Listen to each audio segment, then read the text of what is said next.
আজ একটু দেরি হয়ে গেল, আজকে ওভারস্লেপ্ট, এমন গভীরভাবে ঘুমালাম যে কি বলবো।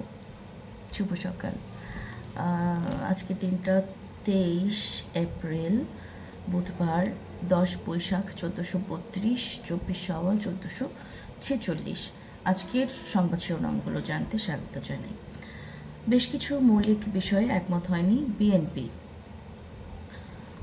জাতীয় ঐকমত্য কমিশন, বিএনপির সঙ্গে কমিশনের 3 দিনের আলোচনা শেষ, প্রয়োজনে আরও আলোচনা হতে পারে।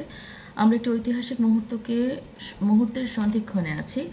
সুপারিশ মালার বিষয়ে চূড়ান্ত সিদ্ধান্ত নেওয়ার ব্যাপারে সংশ্লিষ্ট রাজনৈতিক দলগুলোর নীতি নির্ধারকেরা নিঃসন্দেহে অংশগ্রহণ করবেন। অধ্যাপক আলী রিয়াজ, সহসভাপতি, জাতীয় ঐকমত্য কমিশন। প্রধানমন্ত্রীর কাছে সংসদ নেতার পদ থাকা উচিত। দলের প্রধান ও প্রধানমন্ত্রী একই ব্যক্তি হবে কিনা তা সংখ্যাগরিষ্ঠ দলের উপরে ছেড়ে দেওয়া উচিত। সালাউদ্দিন আহমেদ, স্থায়ী কমিটির সদস্য, বিএনপি, কথা বলেছেন। সারা দেশে 700 হাসপাতালে ফার্মেসি করতে যাচ্ছে সরকার চায় ওষুধের খরচ কমে আসুক, এজন্য ওষুধ বাছাই, উৎপাদন ও বিতরণের সংস্কারে হাত দিয়েছে। শুল্কযুদ্ধে কমবে বিশ্ব অর্থনীতির প্রবৃদ্ধি, প্রভাব পড়বে দেশেও। বিশ্ব ব্যাংক IMF এর বসন্তকালীন যৌথ সভার দ্বিতীয় দিনে প্রতিবেদনটি প্রকাশ করা হয়। এতে যোগ দিয়েছেন অর্থ উপদেষ্টা। 2025 সালে বিশ্ব অর্থনৈতিক প্রবৃদ্ধি দাঁড়াতে পারে 2.8%, যা গত বছরের চেয়ে 5% বিন্দু কম। বাংলাদেশের জিডিপির বৃদ্ধি হতে পারে 3.8%। মূল্যস্ফীতি কমবে ধীর গতিতে, আশঙ্কা IMF এর। কাশ্মীরে পর্যটকদের উপর হামলা, অন্তত 20 জন নিহত। না, এই সংখ্যা আরও বেড়েছে। আমি গতকাল লাস্ট আপডেট পাওয়া পর্যন্ত 24 জন দেখেছি। পৃথিবীর জন্য আশার বাতিঘর হতে চায় বাংলাদেশ, এই কথা বলেছেন ডক্টর মোহাম্মদ ইউনূস। আর্থনা সম্মেলনের উদ্বোধনী অনুষ্ঠানে বক্তব্য দিয়েছেন তখন প্রধান উপদেষ্টা অধ্যাপক মোহাম্মদ ইউনূস। গতকাল কাতারে এই কথা বলেন তিনি, এবং আমরাও তাই আশা করি। ঢাকা কলেজ ও সিটি কলেজের শিক্ষার্থীদের মধ্যে আবারও সংঘর্ষ। এই ছিল প্রথম আলোর আজকের সংবাদ শিরোনামগুলো। সমকাল, মৌলিক বিষয়ে এখনও মতভিন্নতা কাটেনি। ঐকমত্য কমিশন বিএনপির প্রথম পর্বের আলোচনা শেষ। আনুপাতিক উচ্চকক্ষ এনসিসিতে রাজি নয়, দলীয় প্রধান হতে পারবেন না প্রধানমন্ত্রী, প্রস্তাবে না। জ্যেষ্ঠতম 3 জন থেকে প্রধান বিচারপতি নিয়োগের প্রস্তাব। স্বচ্ছ নিয়োগে কমিশন গঠন একমত। সুপ্রিম কোর্ট সচিবালয় গঠনেও রাজি বিএনপি। গ্যাস বিদ্যুৎ সারে ভর্তুকি বেড়ে লাখ কোটি টাকা। 5 বছরের ব্যবধানে ভর্তুকি 5 গুণ। ভর্তুকি কমাতে চাপ রয়েছে IMF এর। পৃথিবীর আশার বাতিঘর হতে চায় বাংলাদেশ, দোহার ভাষণে ডক্টর ইউনূস। রাউজানে 2 দিনের মাথায় আবার যুবদল কর্মী খুন, 5 জেলায় আরও 5 হত্যা। তুচ্ছ ঘটনায় বারবার সংঘর্ষে শিক্ষার্থীরা।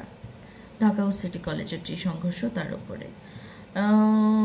গ্যাস বিদ্যুৎ, এটা পড়েছি। নিরাপদ লিডের খোঁজে বাংলাদেশ। নিরাপদ লিডের খোঁজে কোথায় বাংলাদেশ? সিলেট টেস্টের ফলাফল নিয়ে চর্চা শুরু হয়ে গেছে গতকালই। দিনের খেলা শেষে সংবাদ সম্মেলনে আসা বাংলাদেশের প্রতিনিধি মুমিনুল হক আর জিম্বাবুয়ের প্রতিনিধি মুজারা বানির কাছে জানতে চাওয়া হয়েছিল জয় পরাজয়ে কত রানের ভূমিকা থাকবে। মুমিনুল 270 থেকে 300 রানকে নিরাপদ লিড দাবি করেন। মুজারা বানির মতে 200 রানের টার্গেট তাড়া করা সম্ভব। সূচনা ফাউন্ডেশনের 447 কোটি টাকার হিসাব মিলছে না। সমকালের আজকের নিউজ আপডেটগুলো শুনলেন। একটু আবহাওয়ার খবরটা জানাই। আবহাওয়ার খবর জানাচ্ছি ইত্তেফাক.com BD থেকে। ইত্তেফাক জানাচ্ছে রাতের মধ্যে দেশের 10 অঞ্চলে সর্বোচ্চ 60 কিলোমিটার বেগে ঝড় হতে পারে বলে জানিয়েছে বাংলাদেশ আবহাওয়া অধিদপ্তরের আবহাওয়াবিদ শাহনাজ সুলতানার দেয়া রিপোর্টে। রাত 1টা পর্যন্ত সেখানে দেশের অভ্যন্তরীণ নদীবন্দর সমূহে পূর্বাভাসের একটা তথ্য জানানো হয়েছে। আবহাওয়া অফিস জানাচ্ছে যে আজ রাত 1টার মধ্যে রংপুর, বগুড়া, দিনাজপুর, রাজশাহী, যশোর, ময়মনসিংহ, টাঙ্গাইল, ফরিদপুর, ঢাকা এবং সিলেট অঞ্চল সমূহের ওপর দিয়ে পশ্চিম উত্তর পশ্চিম দিক থেকে ঘন্টায় 45 থেকে 60 কিলোমিটার বেগে দমকা এবং ঝোড়ো হাওয়া বয়ে যাবে। বিনোদনের খবর, বিনোদনের খবর বেশি দেবো না, আচ্ছা যতদূর ভালো লাগে। মানুষের ভালোবাসায় আমি মুগ্ধ। শাকিব খান বলেছেন এই কথা। সিনেমা মুক্তির পর দেশের অধিকাংশ নায়ক সশরীরে প্রচার প্রচারণায় হাজির হন। ব্যতিক্রম কেবল আমাদের শাকিব খান। কয়েকদিন আগে উনি বরবাদ মুভিটা অবশেষে দেখতে গিয়েছেন, আমি এখনও দেখিনি। তো সেই মুভি দেখতে গিয়ে উনি বেশ আনন্দিত হয়েছেন এবং তার যে ভালো লেগেছে সেই ভালোবাসাই প্রকাশ করেছেন এই ফিচারটাতে। ঢাকার মঞ্চে all quiet on the western front, এটা কারা করছে?